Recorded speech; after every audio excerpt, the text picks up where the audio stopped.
ఈ రోజే డౌన్లోడ్ చేయండి. మీ ఫేవరెట్ షోస్ చూడండి.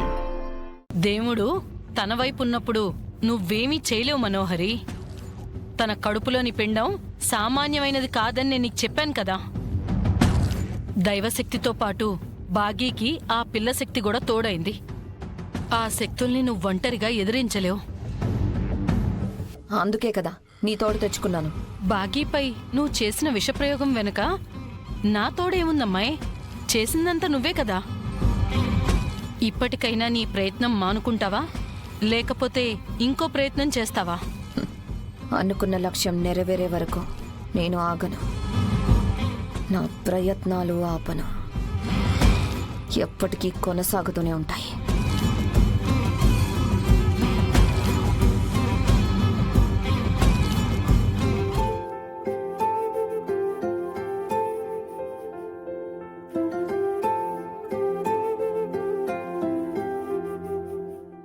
బాబు, పిల్లలు వచ్చారు. మిస్ అమ్మకి ఎలా ఉంది డాడ్? అవుట్ ఆఫ్ డేంజర్ అమ్మా అంజు.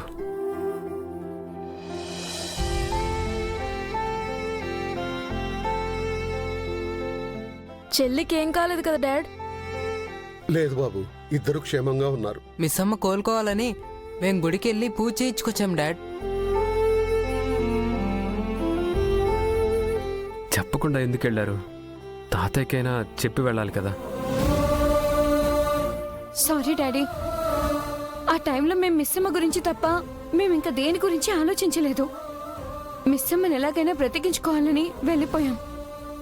మీరు దేవుణ్ణి ప్రార్థించబట్టే ఇక్కడ బాగి బ్రతికిందమ్మా.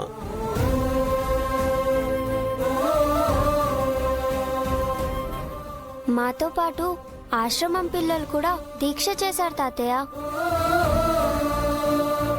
పాపం, వాళ్ళు మార్నింగ్ నుంచి ఏమీ తినలేదు. వాళ్ళకి సాయం చేసిన మిస్సమ్మ బతకాలని వాళ్ళంతా దీక్ష చేశారు. అమరేంద్ర గారు, మేడం గారికి స్పృహ వచ్చింది, వెళ్ళి చూడండి.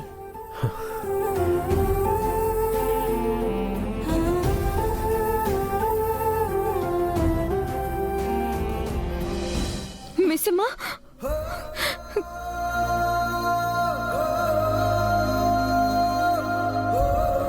మిస్సమ్మ,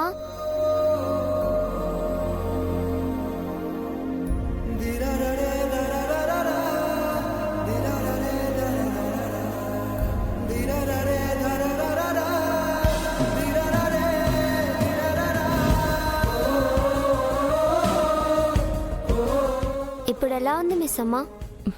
బాగుందంజు. చెల్లి ఎలా ఉంది? తను కూడా బాగుందని డాక్టర్ చెప్పారు.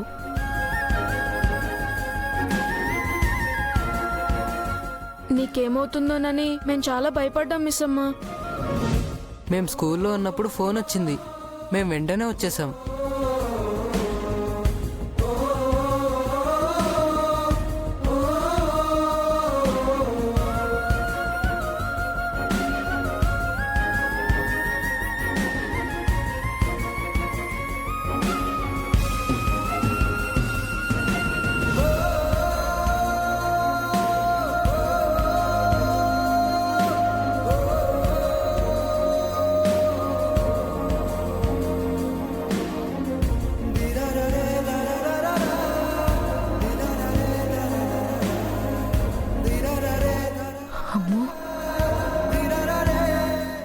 మాతోనే ఉన్నందుకు చాలా థ్యాంక్స్ మిస్ అమ్మ.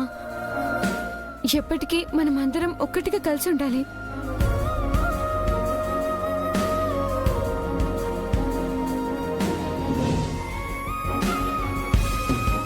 ఇప్పుడు అమ్మ వాళ్ళు కూడా మన పార్టీలోకి వచ్చేసారు మిస్ అమ్మ. ఇప్పుడు మనమంతా ఒకటే పార్టీ.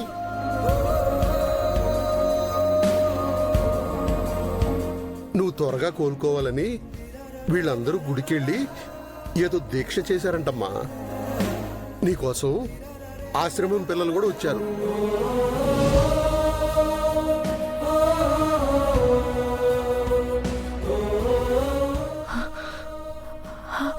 అవునా? ఎక్కడ నానా?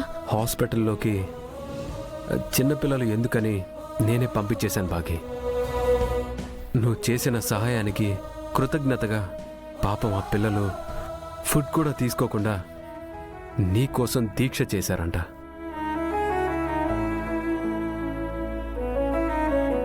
చేసిన మేలు ఎక్కడికి పోతుందమ్మా?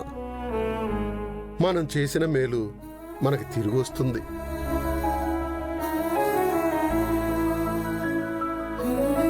బాగి మీద విషవాయువు ప్రయోగం చేసింది ఎవరు? ఇంకెవరు? ఆ బ్లాక్ మ్యానే. అవునమ్మా, ఎవరో బ్లాక్ మ్యాన్ వచ్చి విషవాయువు వదిలి వెళ్ళాడని అల్లుడు గారు చెప్తున్నారమ్మా. ఆ టైంలో ఇంట్లో ఎవరెవరున్నారమ్మా? నేను, అంజు, మనోహరి, ఆదమ్మ ఉన్నాం నానా. అంజు ఆ విషవాయువు పీల్చకుండా తన నోరు మూసిపెట్టాను.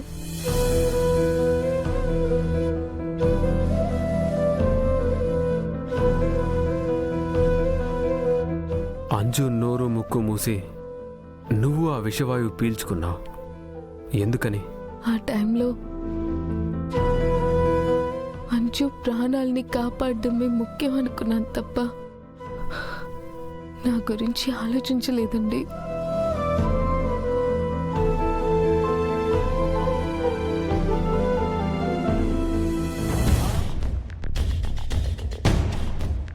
అంజును కాపాడి నువ్వు ప్రమాదంలో పడ్డావు గాని ఇంట్లో ఉన్న మనోహర్కి యాదమ్మకి ఏమీ కాలేదు.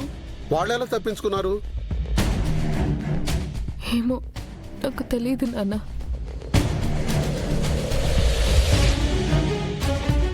అవును, పాయిజన్ గ్యాస్ వల్ల ఇంట్లో ఉన్న అందరు ఎఫెక్ట్ అవ్వాలి కదా. నువ్వు మాత్రమే ప్రమాదంలో పడి వాళ్ళెలా ఎస్కేప్ అయ్యారు?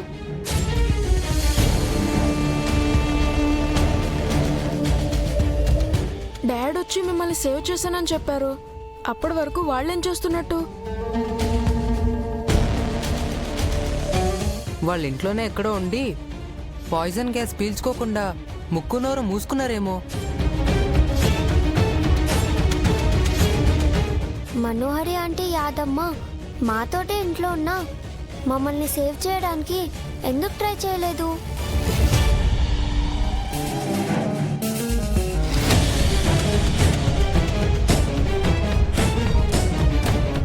ఇందులో ఏదో మర్మం ఉంది. బ్లాక్ మ్యాన్ పేరును అడ్డం పెట్టుకుని ఇది ఎవరో చేసిన దాడిలా అనిపిస్తుంది.